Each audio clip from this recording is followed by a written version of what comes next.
everyone, welcome. Today I have with me Professor Dipankar Sengupta, who is a professor of economics at the University of Jammu.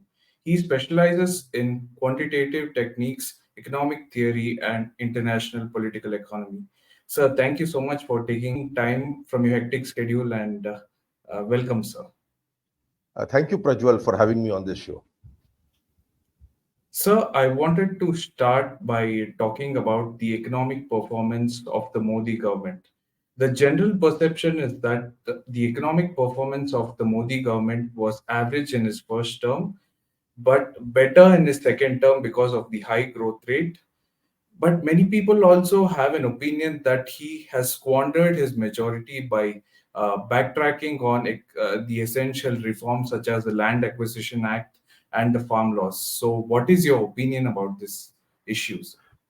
Prajwal, it is foolish to talk about the economic performance of this particular government without going into what happened in the 10 years before the NDA 2 took power. You see, if you look at what happened from 2004 to 2014, because this tells you the context in which the government took power. When the government took power, the NPAs of the banks had reached alarming levels. The corporate India's account books were in a mess. This is basically the twin entry problem that people talk about. Corporates unwilling to borrow because they are mired into debt, banks unwilling to lend because they were not too sure where those lent monies were going, and this has to do primarily with what happened in the last 10 years. If you look at what happened from 2004 to 2014, except for MNREGA, the UPA government never had any grand project to which they gave a lot of stress. It was, several ministers ran their ministries without a coherent policy, and it was run, you can say, in a laissez-faire, lackadaisical manner. So what happened was the following. You look at the rise of China and the hollowing out of the Indian manufacturing sector. Nobody was paying any attention to our manufacturing and the problems they were facing. We were signing one FTAs after the other or putting them into force. And as a result of which, what happened, given the fact that we had stopped investing in infrastructure. I mean, if you look at the National Highway Authority of India projects from 2004 to 2014, you see a remarkable slowdown. You see a remarkable slowdown in the manner in which our electricity boards were being managed. And as a result of which, you saw at that particular point in time, Chinese exports actually zooming, which people expected after they entered the WTO. But India, unfortunately, was not able to keep up at all. So a lot of people took great pride in the fact that Tatas were investing in Chorus Steel in the United Kingdom. They were acquiring JLR, and you had other Indian firms also acquiring firms abroad. Very good. The question that nobody asked is, why weren't they investing in capacity in India, given our lower costs? And that was happening because the ease of doing business where India was concerned was, in a sense, going down. But the banks were lending. So they lent enormous amounts of money to, new steel manufacturers who had absolutely no experience in, how to manufacture and market steel. You had to single families exposures of something like 50 to 60,000 crore rupees, and so on and so forth. So come 2014, bad fiscal discipline, lackadaisical economic management, loose supervision of banks, and the economy was in a downright mess. People forget in 2014 was an election year. That is the kind of year where the government gives sops. The UPA government was in no position to even give sops. It was so bad. The rupee was crashing, prices were shooting up. That is the context under which this particular government came to power. Now, what they tried to do, you see, is the following. They tried to restore discipline. One of the things that they tried to do in the first 4 5 years was to be a responsible government. They were bringing down the fiscal deficit. If you look at the fiscal deficit, it came down for the first 4 or 5 years. Inflation kept coming down for the first 5 years. But the institutional support this government expected from, say, the Reserve Bank of India was not forthcoming. Look, if you look at the pace at which inflation came down and compare it with the pace at which RBI brought its interest rates down, the RBI was extremely lackadaisical. And as a result of which, what happened was real interest rates started to rise. Now, that is actually not good business. I mean, businessmen under those high interest regimes can't do business. And as a result of which, a lot of slowdowns were laid at the door of demonetization when it was actually the elephant in the room, high real interest rates, that was actually responsible. So this is the context in which this particular government was trying to reform the economy. It was doing its best. It did not get any help from supporting institutions. And ironically, that help started only to come when a non-economist took over the helm of the Reserve Bank of India. The economists, unfortunately, running the Reserve Bank of India hadn't a clue. And as an economist, it pains me to say that. So that is what happened. And then, of course, you had COVID. And I think in COVID, our COVID management, I think, was the best in the world, bar none. If you look at us, how we recovered from COVID, the relatively milder inflation that we had compared to some Western economies, I think it became absolutely clear that our COVID management and post-COVID management has beaten the rest of the world hollow. The Indian economy is now only starting to fire on all cylinders, but I would say it is still in a recovery mode. Now, I gave you this long background because without knowing the context under which this government took power and the economic mismanagement that had preceded it, people will not be able to understand or appreciate what this government did when it comes to the economy. Great, sir. Great that you gave a context. But do you think there's any chance that a third Modi government could bring back the important reforms such as the Farm Laws and the Land Acquisition Act? Do you think they'll have the political will to bring back these laws? See, when it comes to the Land Acquisition Act, ideally, Land Acquisition Act should be left to the states because it is, after all, basically a state government job. But I think, given the reticence of the state to take this particular step, the government will have to do something out here. Okay. Now, the law could be less dramatic or less outreaching than the one envisaged, or given the majority with which it comes back, it could be they could go the whole hog. The farm laws is another matter altogether. Look, I think what we have to do with respect to the farm laws is now to play. We have to play it politically. It's not just law. If you look at the people who are opposing the farm laws, apart from the ideological opposition, there is a real group of interested, vested interests, middlemen in the Punjab, artiyas basically, who are very comfortable with this particular system. And one of the things that you have to do, and the government can do it, is to completely change our procurement policy. I cannot for the life of me understand why we should procure rice from Punjab. Rice is a water intensive crop, and then the FCI starts dumping them in states like Bihar and West Bengal, who should be actually encouraged to grow rice given our water endowments. I think once the government starts to get tough on procurement, fine tunes procurement policies to ensure that states and districts which are water deficient, farmers out there should not be expect the government to basically lift off the crop. You have to combine a little bit of politics with the laws you implement. Once that comes in, I think many farmers and many farmer associations will be far more amenable to the farm laws than they are currently. But it is a fact that the farm laws were bitterly opposed in a very few states, but those states happen to be strategically located. And let us face it, threats to the country's unity and integrity was thrown about. I don't think the government will take those kind of threats lying down any longer. Strict action will follow if that kind of nonsense is repeated. I have no doubt about that. But then farm laws and land acquisition acts are part of the story. The part of the story is basically how do you give confidence to Indian manufacturers to reinvest and restart manufacturing in India? I believe the productivity linked investment schemes, incentive schemes are doing a lot in this particular regard. We'll have to broaden this, and of course, much needs to be done where infrastructure is concerned.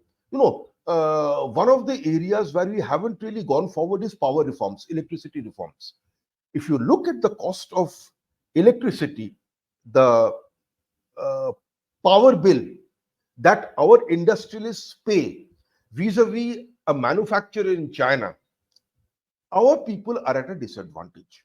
Now, our disadvantages when it comes to road transport, when it comes to other logistics, in a sense, is very fast being neutralized. But land is a problem. The government has to take it up. And infrastructural cost, power, it is a problem. And the government also has to take it up. Interest rates, we can't do much about interest rates because that is depend on, if you're a rich country, you can afford low interest rates. If you're a poor country, you can't. That is something that the manufacturers have to take into account when it comes to the product mix. Okay, capital intensity of the operations and so on and so forth. But what the government has to do is to give confidence to its manufacturers and confidence to its entrepreneurs that you can manufacture in India. Once the government is able to do that, put in that particular, that feeling of confidence, that animal spirit, wonderful things can happen. So the understanding that I get is you're trying to convey that the government will have to bridge the gap between manufacturing and services, which is growing at a very good rate. Correct me if Look, I'm wrong. the government does not have to bridge the gap actually. Services, we have an advantage in India where services are concerned. I believe the only thing that is holding us back, in a sense, is quality manpower. Okay, so there is a skill problem, and the problem is extremely serious. For example, guys who are coming out from the engineering colleges and universities right now are probably not skilled or trained for the jobs that they require.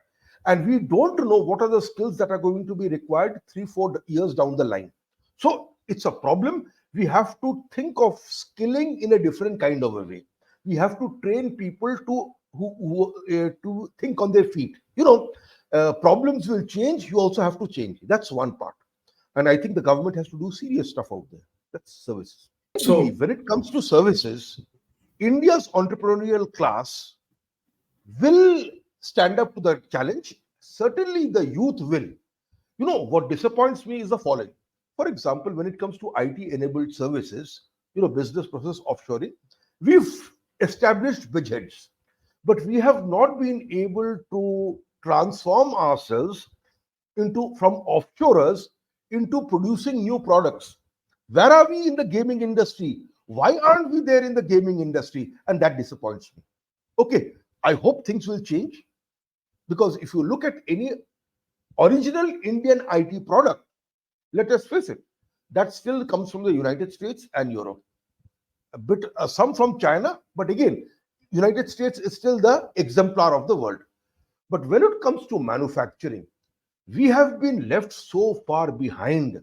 We operate at such great disadvantages vis-a-vis the People's Republic of China and increasingly even Vietnam and Bangladesh, that certain things need to be done. Especially, no, and that is where the government, in a sense, has to come in. So, services, I think our services will do well. But when it comes to manufacturing, the government has to push it. There is no question of bridging gaps in a sense that pushing manufacturing will not be done at the cost of services. Our services economy has done for itself in spite of the government, not because of the government. So it'll do what it needs to do. Only, I think we cannot be a one trick pony any longer. We cannot just depend on business process offshoring any longer. The time has come for the Indian IT sector, in a sense, to invest in new products, new industries, sunrise industries, where you know we generate the new Google or the new Alphabet, the new Microsoft, whatever. That is, I think, what we have to do. Very interesting point, sir. But the one point which has made me confused is, as in order to grow at a much faster pace, India will have to liberalize its economy. Hmm. But the US, which is the world's major economy, is becoming more protectionist. So, Hmm. how does this work out, sir? Look, if you look at the United States economy becoming more protectionist, you have to find out more protectionist vis-a-vis whom. And that protectionism, in a sense, increasingly is with keeping China in mind. You know, see, this is the problem with the West, and this is a problem that India's not taking up in a manner which it should. The West let the Chinese enter the WTO, hoping that it would play by the rules that the WTO set up. Okay, the WTO essentially is a set of rules. Now, if you compare India's behavior under WTO vis-a-vis China's, we have played by the rules after we entered, and after the transition phase of the WTO, which landed from 1994 to 2004. If you look at intellectual property rights protection in India, I think it is as good as any Western country. Whereas what the Chinese have done is to take intellectual property, copy it, and then basically sell it to the rest of the world. This is known. This is known by Western economies. And yet they have been foolish enough to ensure that the supply chains are almost invariably and wholly located in the People's Republic of China. How foolish can you be? It never made sense. It is only now they are thinking of de-risking this entire business, pushing these supply chains, diversifying the supply chains to other economies. Now, the other economies so far have been Vietnam and Bangladesh. As to why they are reticent into investing in India is a mystery, unless, of course, you know you're playing a balancing game where you think that China is already a big power and a big economy. Why promote India? I think that is foolish. If you have not understood India, how India is naturally inclined to behave in international affairs, then I think we are in a bit of a problem. But more likely, it's also lethargy. Once you've established something, to diversify means that you have to start taking action, that you have to start doing things differently. And let us face it, governments and corporations to a great extent are alike where these matters are concerned. But the fact is, this is something that India also has to take up seriously with other countries. Okay, uh, with their businessmen. And of course, you have to compare what is on offer to businessmen when they go to Vietnam and Bangladesh and when they come to India. You have to compare what is on offer when they go to China and when they come to India. But there is no doubt that if you are in a sector which is intellectual property rich, which means it is technologically intensive, then India is a good and honest partner, technologically reliable, ethically sound, where your business and trade secrets will remain secret. That is not the true where People's Republic of China is concerned. Unfortunately, China, in a sense, has become so central to the economic lives of the European Union and the United States that moving out of China is turning out to be far more difficult than we envisage. But the fact is, it can be done. Nobody is asking you to shift it out. What people are saying is incremental investment should not go to China, it should go to other countries. And certainly a country like India, which is a market economy with a well established legal system, increasingly better infrastructure, is a natural candidate to receive that particular investment. This is a message that I think has to be hammered in time and time again. Some countries are getting it, some corporations are getting, others not so. But I think now we have to go all out. Interesting, sir. So, I had a question about climate change. Uh, Hmm. so, uh, o- Much of the Western world is quickly transitioning to green technologies. So, my question was, how does India transition to green technology to combat climate change and not lose out on setting up our manufacturing base, Look, which I mostly think runs India, on fossil fuels? absolutely.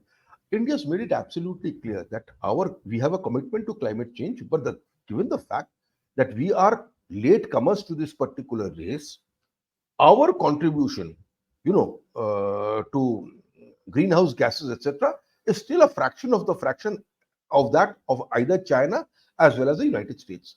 Now, they don't look at absolute pollution or absolute contribution to greenhouse gases. They look at incremental growth. Of course, we are growing faster than all these particular countries. Therefore, our incremental growth in contributing to greenhouse gases will obviously be more.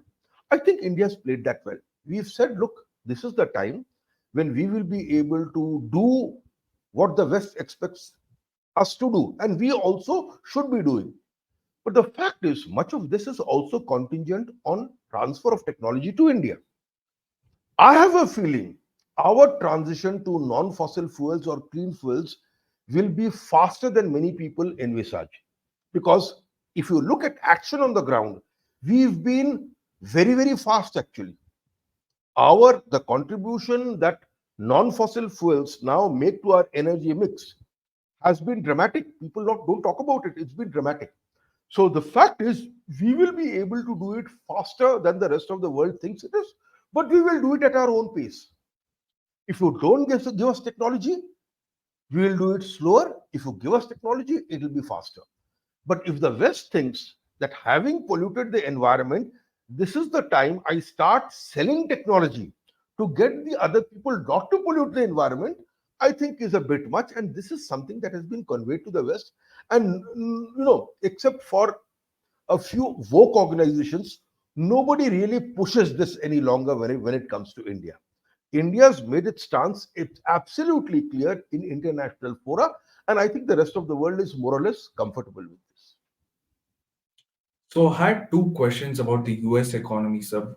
Before that, I want to ask you about Rahul Gandhi's redistribution idea. So I read an article in the Wall Street Journal written by Sadanand Dume where he stated that Rahul Gandhi's anti-business philosophy and redistributionist fantasies could convert India into the Venezuela on the Ganges. So what is your take on this issue, sir?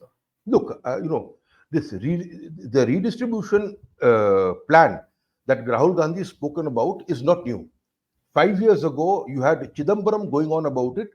They were very hazy about the details then, they're hazy about the details now. Having said that, I think something called a universal basic income is only a matter of time. Now, look, what the present government has done is the following. From COVID, you remember, we were able to transfer grains, we were able to transfer cash to the accounts of 80 crore people in a matter of weeks, days, even hours. And even now, the United States is writing checks. So we have a digital infrastructure, the India stack, the Aadhaar thing, etc., which enables us to do certain things without leakage. What is the government doing now? The government has again announced transfer of grains, certain amount of grains to BPL. Now, I won't call it universal basic income, but if you look at it pragmatic sense, when you transfer money to the poorest, they're likely to spend it on food grains. You know, if possibly not incremental cash, but if I'm getting food grains, it also releases money from my budget for other expenditures. So, in that sense, without making much brouhaha about it, the government of the day, in a sense, is already transferring resources to BPL households. Okay. And that I think is a remarkable thing, which unfortunately has gone unremarked. people have basically poked fun at it, saying that if if you raise so many people out of poverty, why are you still giving food grains? If I'm giving them food grains, they can spend money on something else. So I giving them food grains to a great extent does the same job of a universal basic income. I think that is something that we will see increasingly later on. But grandiose schemes that I'll transfer lakhs and so on and so forth, in a sense, is being done by a desperate person who's staring at electoral defeat. So when you stare at electoral defeat, you either resign yourself or you become even wilder and more irresponsible with your promises. I think that's what's happening. You're becoming more irresponsible with your promises. And this is something that is not a common manifesto of all the India alliance partners. Should they come to power, which is extremely unlikely, I think the others, certainly Mr. Chidambaram, will urge caution on this particular, promise. And I don't think any government of the day, I mean, even the CPM is not promising this. So I don't think any of the government of the day will actually set out to do what Mr. Rahul Gandhi is actually, announcing from the rooftops in this electoral campaign. So the point which I take is, although political parties can promise such grand things, once they come to power, they are bound to be physically prudent. They have to be fiscally prudent. You have to get the money somewhere. Look, once you start going overweight, you start overeating the economy, you start spending money like this, there will be an impact on inflation. And what inflation can do economically and politically is something that politicians well know about. So, yes, Rahul Gandhi has been saying a lot of things. As to whether they will ever, first let the India alliance come to power, which is unlikely. And if they come to power, when the common manifesto, they will use the fact that they are not in a majority to ensure that this is either watered down or eliminated from a common manifesto anyway. So I don't take these things very seriously. So before we end, I had a question about the US economy. Although many people in the past criticized Mr. Trump for his style of governance, they credited him for bringing stability to the global economy. Whereas under Biden, after the COVID pandemic, there have been two wars. So the global economy has taken a beating, which the US president has not been able to address. So do you think Trump's return to the White House will have a positive impact on the global economy? Look, Trump's impact on the global economy will not take place through the economic policies that he follows. I think Trump's foreign policy was a most responsible one, except for his Iranian policy, which I think was unfortunate, pushing Iran out of the international ambit. I think he has the measure of the Russians. The Democrats, in a sense, have encouraged the Ukrainians, to do foolish things. The Russians, for a long time, pointed out that their red line, was Ukraine trying to join the NATO. Previous to that, there were the other countries joining NATO, but they joined NATO anyway. Now, their last red line was Ukraine trying to join the NATO. And of course, Ukraine cannot join the NATO unless, there are rules which ensure that Ukraine can't join the NATO, and there has to be unanimity in the NATO about allowing Ukraine in. So, under those circumstances, Ukraine, I think, was sold a pipe dream, and it behaved foolishly, and the Russians also behaved equally foolishly, entering into a war they can't win, but they cannot afford to lose. But even before this, if you look at the interference that the democratic administrations did when it comes to elections in Ukraine, you know, you start to look hypocritical. You cannot champion democracy any longer when you interfere in democratic processes and throw out governments which are democratically elected. So your credibility goes down, and when you keep on interfering, ultimately there is a kind of reaction which is evidenced in Putin invading Ukraine. Okay. Now, I think in that sense, the red lines that Trump drew on the sand were clear for all to see. Once you say, look, this and no further, and he also ensures that he does nothing foolish. There was no United States adventurism during Trump's time. Therefore, you cannot, neither the Chinese nor the Russians had any excuse to indulge in adventurisms of their own. Okay. So it was his foreign policy which ensured that conflicts did not escalate. I wish he had a better policy vis-a-vis Iran, more calibrated policy. But the fact is, he was doing certain things, whereas many countries in the Middle East had started to recognize Israel, and as a result of which, you thought that there would be some sort of an accommodation in the Middle East. Then comes a very weak administration, and it allows certain things to happen in the Middle East.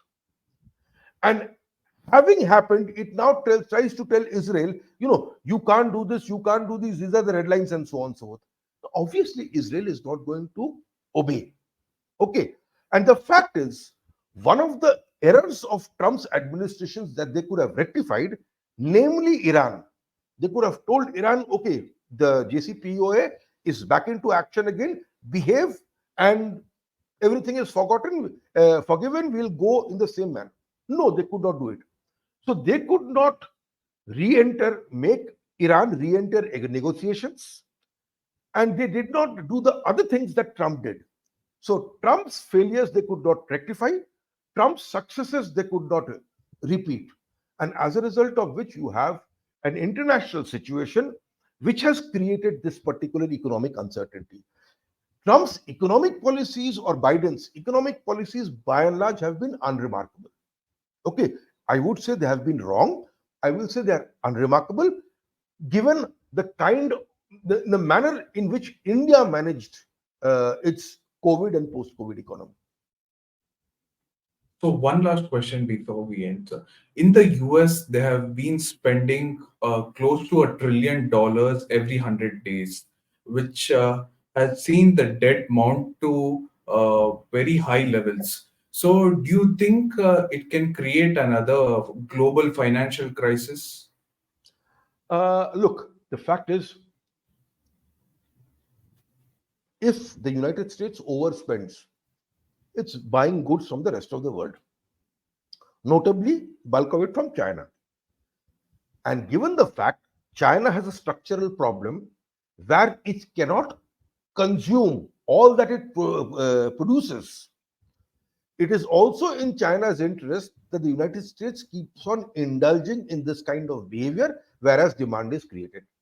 And as long as the situation persists, United States overspending will not really hurt the rest of the world. Let us face it. Why are the Chinese holding on to US dollars?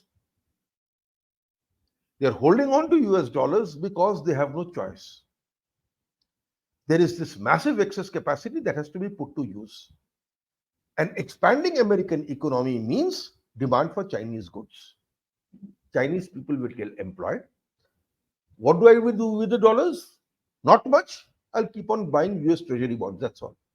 So, United States deficit, at least for quite some time, will mean demand creation for the rest of the world. And India, in a sense, should try to fulfill part of that particular demand. Because unlike the Chinese, we don't have a structural budget trade surplus problem. We are chronically a trade deficit country. So we need to export more and not consume more. The Chinese need to consume more. So right now what is happening does not harm India, it does not harm China either, and it doesn't harm the United States at all. So the United States overspending right now is not a problem that needs immediate attention, at least where we are concerned. It creates demand in the rest of the world, and we should be happy about it. Well, sir, that was a very stimulating and enlightening conversation. I definitely learned a lot. I hope you enjoyed the conversation. Guys, I'll be linking all of my handles as well as Sir handles below. Please make sure you follow, like, share, and subscribe. Sir appears on the Sunday Club podcast, which I enjoy a lot as well. So make sure you check that out. And sir, I look forward to hosting you once again very soon, sir. My pleasure, Prajwal. I look Thank you. forward to another interview some other time. Thank you, sir.